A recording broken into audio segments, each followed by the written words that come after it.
মহব্বত করি, আমি আপনার প্রেমে পড়েছি। আপনি যদি জেলখানা থেকে চলে যান আমি তো আর বাঁচবো না।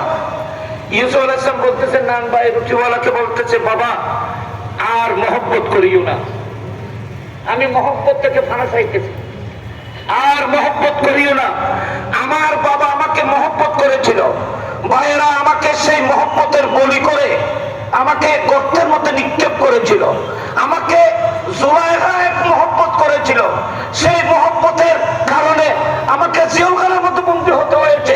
তুমি আবার আমাকে মহব্বত করতে শুরু করেছো, তোমার এই প্রেম জানি না আমাকে কোথায় নিয়ে যাবে।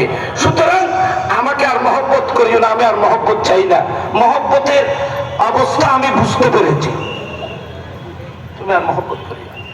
ইউসুফ আলাইহিস সালামকে আপনারা জানেন, ইয়াকুব আলাইহিস সালাম ভালোবাসতেন, মহব্বত করতেন, ঠিক না?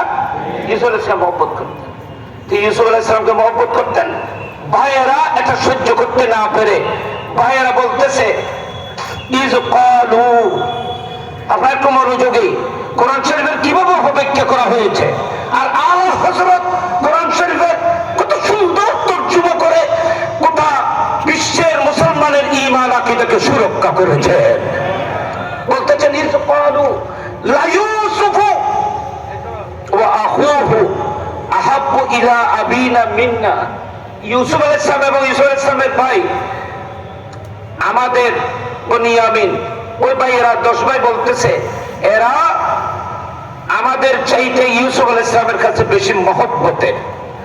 আমরা আমাদের বাবাকে এই দুজনের মহব্বতের মধ্যে বিভোর পেয়েছি। এখানে দালালিন নবী বলেছে, قالوا لا يوسف واخوه احب الى ابينا منا ان ابانا لفي ضلال مبين।